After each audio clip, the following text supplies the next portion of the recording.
हमारी पृथ्वी एक बहुत ही मामूली ग्रह है जिस पर एक यूनिक चीज मौजूद है और वो है हम इंसान। हम आज भले ही टेक्नोलॉजी में बहुत आगे हो चुके हों, लेकिन अंतरिक्ष के खतरों से हम अभी भी असुरक्षित हैं। समय समय पर पृथ्वी से कोई ना कोई ऐसी चीज टकराती रहती है जो हमें याद दिलाती है कि हम अपने खात्मे यानी एक्सटिंक्शन से मात्र एक एस्टेरॉयड इम्पैक्ट दूर हैं। एक ऐसा ही एस्टेरॉयड 21 जनवरी को बर्लिन के ऊपर एक्सप्लोड हुआ था।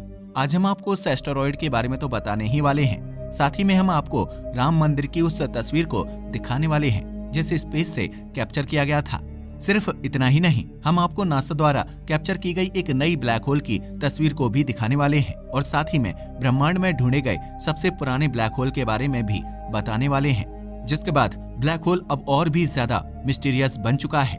तो चलिए शुरू करते हैं आज के इस वीडियो को। Number 1, asteroid over Berlin. 21 जनवरी को जब पूरी दुनिया अपनी नॉर्मल दिनचर्या के अनुसार काम कर रही थी, तब बर्लिन के ऊपर एक बहुत बड़ा खतरा मंडरा रहा था। एक एस्टेरॉयड बर्लिन के ऊपर फटने वाला था और डेंजरस बात यह है कि किसी को भी इस बात का कोई भी अंदाजा नहीं था। 2024 BXL नाम का यह एस्टेरॉयड एक एस्टेरॉयड हंटर द्वारा खोजा गया था। क्रिस्टियन सरनेग्जी एक एस्ट्रोनॉमर होने के साथ साथ अपने आप को एक एस्टेरॉयड हंटर भी कहते हैं। वह नए नए एस्टेरॉयड्स को खोजने का काम करते हैं और बर्लिन के ऊपर फटने वाले इस एस्टेरॉयड को भी उन्हीं ने खोजा था। आपको बता दें कि इस उल्कापिंड को पृथ्वी से टकराने के मात्र 2 घंटे पहले ही डिस्कवर किया गया था। यूरोपियन स्पेस एजेंसी के वैज्ञानिक ये बताते हैं कि यह एक नियर अर्थ एस्टेरॉयड था जिसका साइज करीब 1 मीटर था। ये उन एस्टेरॉयड्स को कहा जाता है जो हमारी पृथ्वी के बहुत नजदीक मौजूद हैं और उनके इससे टकराने के चांसेस बहुत हाई हैं। इंटरेस्टिंग बात यह है कि 99% नियर अर्थ एस्टेरॉयड्स 98 फीट यानी 30 मीटर से भी छोटे हैं। इतना कम साइज होने की वजह से इन्हें दूर से डिटेक्ट कर पाना बहुत मुश्किल हो जाता है। यही कारण है कि इनकी डिस्कवरी तभी होती है जब यह पृथ्वी के बहुत नजदीक होते हैं और टकराने वाले होते हैं। Dangers of asteroids like this.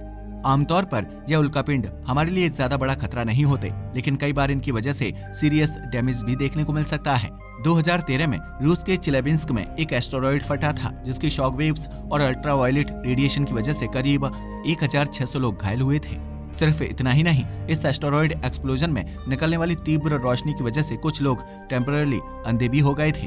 डरावनी बात तो ये है कि इस एस्टेरॉयड के बारे में भी वैज्ञानिकों को कोई जानकारी नहीं थी। आज नासा ऐसे प्रोजेक्ट्स पर लगातार काम कर रहा है जिनसे इन एस्टेरॉयड्स के खतरे को कम किया जा सके।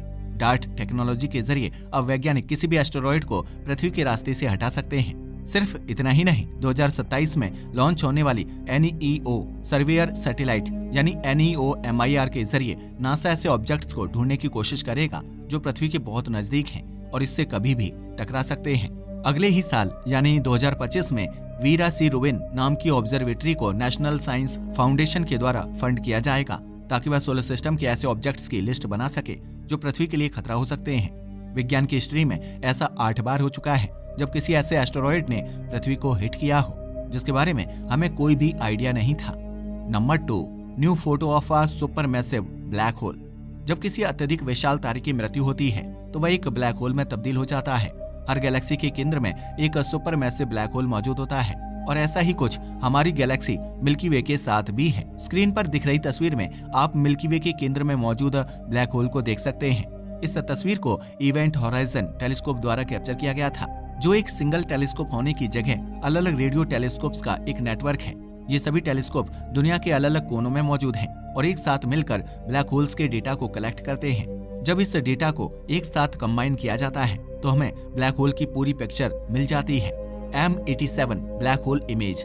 स्क्रीन पर दिख रही तस्वीर में आप M87 नाम के एक ब्लैक होल की तस्वीर को देख सकते हैं। इस ब्लैक होल की तस्वीर को वैज्ञानिक पहले भी कैप्चर कर चुके हैं, लेकिन इस बार ब्लैक होल में कुछ क्लियर चेंजेस को नोटिस किया जा सकता है। ब्लैक होल के मध्य में मौजूद काले भाग को इवेंट होराइजन कहा जाता है और उसके आसपास मौजूद yellow and orange ring accretion disk कहलाती है। जब भी कोई ऑब्जेक्ट ब्लैक होल के बहुत नजदीक आता है तो वह छोटे छोटे टुकड़ों में बंट जाता है। वह छोटे छोटे टुकड़े ब्लैक होल का चक्कर लगाने लगते हैं और घर्षण की वजह से उनका तापमान इंक्रीज होने लगता है। तापमान बढ़ने की वजह से उनमें लाइट प्रोड्यूस होने लगती है और इस लाइट को वैज्ञानिक EHT यानी इवेंट होराइजन टेलीस्कोप के जरिए कैप्चर कर पाते हैं। स्क्रीन पर दिख रहा ब्लैक होल हमसे 5.5 करोड़ प्रकाश वर्ष की दूरी पर मौजूद है। वैज्ञानिक बताते हैं कि इसके आसपास घूम रहे मैटर में बहुत तेजी से बदलाव आ रहे हैं और ऐसा इसलिए हो रहा है क्योंकि वह मैटर तेजी से ब्लैक होल के अंदर जा रहा है। प्रिंसटन यूनिवर्सिटी के एक एस्ट्रोफिजिसिस्ट ये बताते हैं कि आइंस्टीन ने अपनी जर्नल थ्योरी ऑफ रिलेटिविटी में एक ऐसे ही ब्लैक होल की प्रिडिक्शन की थी। इससे उनकी थ्योरी एक बार फिर से सही साबित होती हुई दिखाई दे रही है। Why capture the same black hole multiple times. Lia Medeiros बताते हैं कि एक ही ब्लैक होल को बार बार कैप्चर करना उनकी फंक्शनिंग को समझने के लिए बहुत इंपॉर्टेंट है।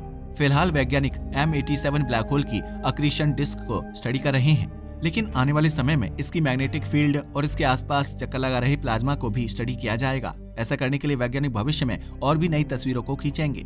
EHT के टेलीस्कोप नेटवर्क में अब एक और इम्पोर्टेंट टेलीस्कोप को ऐड किया जा चुका है, जिसका नाम है द ग्रीनलैंड टेलीस्कोप। इंटरफेरोमेट्री नाम की एक तकनीकी का इस्तेमाल करते हुए यह टेलीस्कोप वैज्ञानिकों की और भी ज्यादा मदद करेगा।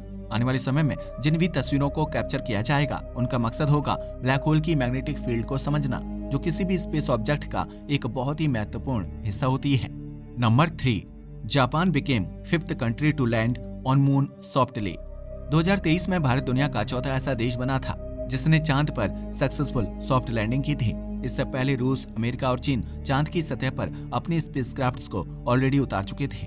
हाल ही में 20 जनवरी को जापान ने भी अपनी एक स्पेसक्राफ्ट को चांद पर सक्सेसफुली लैंड कराया है। जापान ने भी बिल्कुल भारत की तरह सॉफ्ट लैंडिंग का अटेम्प्ट किया था और वह इस अटेम्प्ट में सक्सेसफुल भी हुए हैं। जापान अब 5वां देश बन चुका है जिसने चांद की सतह पर सॉफ्ट लैंडिंग की है। Moon sniper the slim. Japan के इस मून मिशन का नाम है द स्लिम मिशन और इसे कई बार मून स्नाइपर के नाम से भी बुलाया जाता है। अगर आपको नहीं पता तो बता दूं कि स्नाइपर एक ऐसी गन होती है जिससे बहुत दूर के निशाने को भी बहुत सटीकता से लगाया जा सकता है। जापान ने अपने स्लिम स्पेसक्राफ्ट में ऐसी टेक्नोलॉजीज का इस्तेमाल किया था जिससे वह सटीकता से चांद की सतह पर लैंड कर पाए। आपको जानकर हैरानी होगी कि यह स्पेसक्राफ्ट जाक्सा द्वारा डिसाइड की गई लैंडिंग साइट के 100 मीटर डायमीटर में लैंड हुआ था। यह सुनने में भले ही खास ना लगे, लेकिन मैं आपकी जानकारी के लिए बता दूं कि यह आज तक किसी भी स्पेस एजेंसी द्वारा की गई सबसे सटीक लैंडिंग है। Is it already the end of the mission? दुख की बात यह है कि चांद की सतह पर लैंड होने के मात्र 3 घंटे बाद ही इस स्पेसक्राफ्ट के सोलर पैनल्स ने काम करना बंद कर दिया था। स्पेसक्राफ्ट में एनर्जी ना जाने की वजह से वह पावरलेस हो गया था और जापान के वैज्ञानिक उसे वापस से जिंदा करने की कोशिश कर रहे हैं। वैज्ञानिकों के मुताबिक अगर सोलर पैनल्स के एंगल को थोड़ा सा चेंज किया जाए और सूर्य की तरफ घुमाया जाए तो शायद वह दोबारा से एक्टिवेट हो सकते हैं। वैज्ञानिकों को स्पेसक्राफ्ट की इस कमी के बारे में पता था, जिस वजह से उन्होंने पहले ही इसके द्वारा इकट्ठा किए गए डेटा और इमेजेस को कलेक्ट कर लिया था।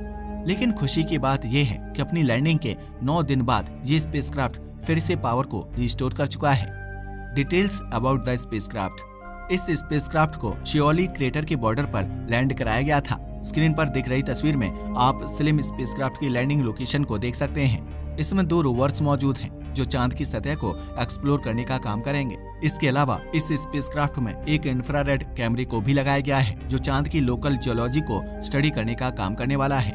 नंबर 4, राम मंदिर फ्रॉम स्पेस। 22 जनवरी 2024 हिंदू धर्म को मानने वाले लोगों के लिए एक बहुत ही गर्व का दिन था। सिर्फ हिंदू ही नहीं बल्कि पूरा भारत इस दिन राम मंदिर में होने वाली प्राण प्रतिष्ठा का इंतजार कर रहा था। इस मंदिर को बनवाने के पीछे एक बहुत लंबी हिस्ट्री है। पिछले 496 से भी ज्यादा सालों से राम मंदिर का विवाद चल रहा था, लेकिन फाइनली अब यह मंदिर बनकर कंप्लीट हो चुका है और इसमें श्रद्धालुओं ने आना भी शुरू कर दिया है। जहां अयोध्या के राम मंदिर में प्राण प्रतिष्ठा का कार्यक्रम चल रहा था, वहीं इंडियन स्पेस रिसर्च ऑर्गेनाइजेशन एक बहुत ही खास गिफ्ट को प्रिपेयर कर रही थी। स्क्रीन पर दिख रही तस्वीर में आप एक अजीब सी आकृति को देख सकते हैं। चौंकाने वाली बात यह है कि यह तस्वीर किसी आम जगह की नहीं बल्कि अयोध्या के राम मंदिर की है। इसे अंतरिक्ष से Indian remote sensing Cartosat satellite द्वारा कैप्चर किया गया था और इसको प्रोसेस करने का काम नेशनल रिमोट सेंसिंग सेंटर यानी NRSC द्वारा किया गया था। इंटरनेट पर ऐसे कई सारे वीडियोस और पोस्ट पड़े हुए हैं जो ये बताते हैं कि इस फोटो को प्राण प्रतिष्ठा के दिन लाइव कैप्चर किया गया था। लेकिन मैं आपकी जानकारी के लिए बता दूं कि यह जानकारी पूरी तरह से गलत है। असल में इस तस्वीर को 16 दिसंबर 2023 की तारीख को कैप्चर किया गया था जब मंदिर की कंस्ट्रक्शन चल रही थी। Cartosat an important satellite. Cartosat एक ऐसी सैटेलाइट है जो भारत की कई सारी दूसरी टेक्नोलॉजी को मैप प्रिपेयर करने में मदद करती है। इसके द्वारा कैप्चर की गई तस्वीरें लैंड इंफॉर्मेशन सिस्टम यानी LIS और जियोग्राफिकल इंफॉर्मेशन सिस्टम यानी GIS जैसी टेक्नोलॉजीज को ऑपरेट करने में मदद करती है। इस सैटेलाइट के तीसरे वर्जन को 2019 में लॉन्च किया गया था और इस नई सैटेलाइट द्वारा कैप्चर की गई तस्वीरें बहुत ही हाई रेजोल्यूशन होती हैं। Number 5, oldest black hole discovered. 17 जनवरी 2024 को जेम्स वेब टेलीस्कोप ने अंतरिक्ष में एक ऐसी चीज को खोज निकाला जिसने वैज्ञानिकों के होश उड़ा दिए। स्क्रीन पर दिख रही तस्वीर में आप GN-Z11 नाम की एक गैलेक्सी को देख सकते हैं। यह गैलेक्सी दिखने में भले ही बहुत विचित्र लग सकती है, लेकिन वैज्ञानिकों के लिए ये बहुत खास है। वैज्ञानिकों के मुताबिक यह ब्रह्मांड में ढूंढी गई आज तक की सबसे पुरानी गैलेक्सीज में से एक है। इस गैलेक्सी की फॉर्मेशन बिग बैंग होने के मात्र 40 करोड़ साल बाद ही हो गई थी, जो एक बहुत ही इंटरेस्टिंग बात है। इस तस्वीर को नासा और USA के कोलैबोरेशन द्वारा कैप्चर किया गया था और इसकी स्टडी को येल यूनिवर्सिटी में किया गया था। The oldest black hole. आमतौर पर हर आकाशगंगा के केंद्र में एक सुपर मैसिव ब्लैक होल होता है, लेकिन GN-Z11 के केस में वैज्ञानिक ब्लैक होल को लेकर थोड़े अनिश्चित थे। ऐसा इसलिए था क्योंकि किसी ब्लैक होल का ब्रह्मांड में इतनी जल्दी फॉर्म होना एक इम्पॉसिबल सी चीज है, लेकिन जेम्स वेब ने वैज्ञानिकों की इस प्रेडिक्शन को पूरी तरह से खारिज कर दिया। वैज्ञानिकों को इस गैलेक्सी के केंद्र में एक ब्लैक होल मिला है जो ब्रह्मांड में ढूंढे गए सभी ब्लैक होल्स में से सबसे पुराना है। चौंकाने वाली बात तो ये है कि यह धीरे धीरे अपनी ही आकाशगंगा को खाता जा रहा है। वैज्ञानिकों के मुताबिक हर 5 सालों में यह ब्लैक होल एक सूर्य के बराबर का द्रव्यमान अपने अंदर खींच लेता है। इस द्रव्यमान का सोर्स कुछ और नहीं बल्कि इसकी ही होस्ट गैलेक्सी है। How is the formation of such large black holes in the early universe possible? अभी तक वैज्ञानिक ये मानते थे कि ब्लैक होल्स का निर्माण सिर्फ और सिर्फ तारों के मरने की वजह से ही होता है, लेकिन उनकी यह धारणा अब धीरे धीरे चेंज हो रही है। किसी ब्लैक होल का ब्रह्मांड के इतने शुरुआती समय में फॉर्म होना और वो भी किसी तारे के कोलैप्स होने की वजह से एक इम्पॉसिबल सी चीज है। वैज्ञानिक अंदाजा लगाते हैं कि इन विशाल ब्लैक होल्स के बनने का कोई दूसरा कारण भी है जो हम अभी तक डिस्कवर नहीं कर पाए हैं। इनमें से एक कारण क्वाजी स्टार्स भी हो सकते हैं। यह ब्रह्मांड के शुरुआती समय में बनने वाले तारे थे जिनका साइज और द्रव्यमान बहुत ही ज्यादा हुआ करता था। ज्यादा द्रव्यमान होने की वजह से इनके केंद्र पर बहुत प्रेशर पड़ता था, जिससे वह एक ब्लैक होल में कन्वर्ट हो जाता था। जी हाँ, आपने सही सुना, एक ऐसा तारा जिसके केंद्र में ब्लैक होल मौजूद हो। यह ब्लैक होल तारे की सारी एनर्जी को अपने अंदर खींचता जाता था, जिससे इसका साइज बहुत तेजी से इंक्रीज होने लगता था। ऐसे ही सुपर मैसिव ब्लैक होल्स की फॉर्मेशन होती थी। वैज्ञानिक अभी भी इस थ्योरी को लेकर पूरी तरह से निश्चित नहीं है, जिस वजह से सुपर मैसिव ब्लैक होल्स की फॉर्मेशन का प्रोसेस अभी भी एक मिस्ट्री है।